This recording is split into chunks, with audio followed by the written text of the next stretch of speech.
After putting her 2-year-old daughter Myra down for a nap, Irma Miller grabbed the mail and went outside. There she found her middle child, Clayton, crouched in one of the flower beds with a bunch of rocks he'd piled into a mound. Irma shook her head slowly and kept walking until she came to the wooden bench she'd placed under a shady maple tree at the first sign of spring. Eager to read the letter she'd received from her friend Doretta Schwartz, she placed the rest of the mail on the bench beside her, ripped the envelope open, and started reading.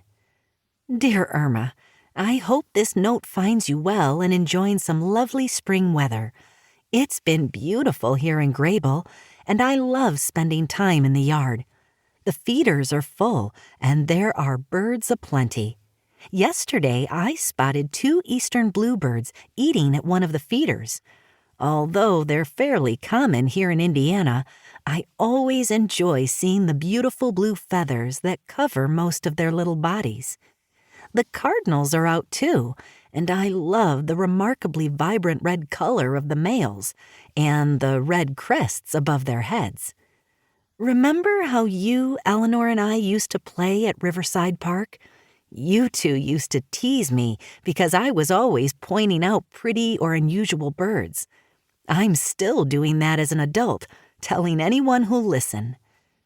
Irma smiled as she thought of Doretta Schwartz and Eleanor Lapp, her 2 best friends from Grable, Indiana.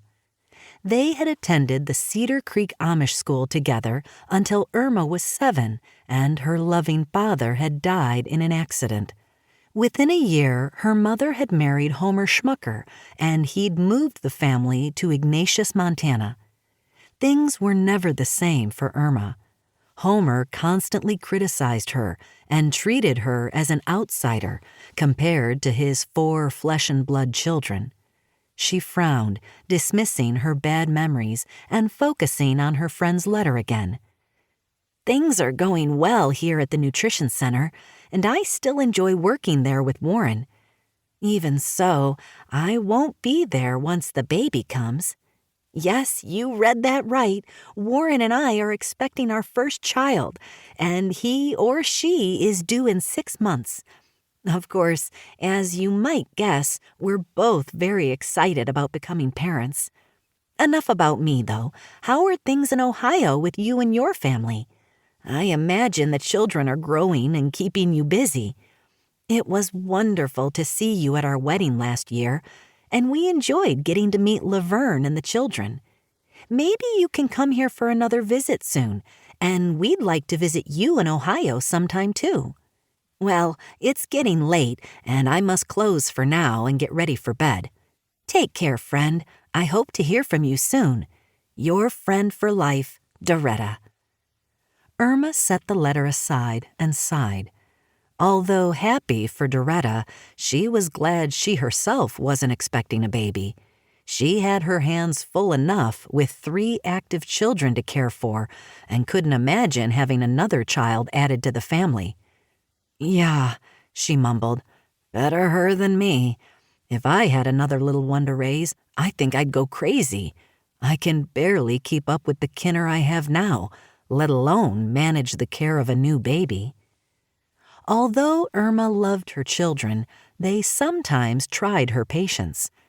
Brown-haired Brian, 6 going on 7, was the most mischievous and could be a bit sassy at times.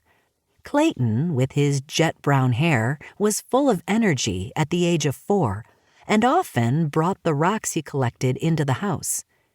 This got on Irma's nerves because she had told him many times that rocks belonged outdoors, not in the house. Clayton was also a tease and liked to frustrate his little sister by hiding her toys.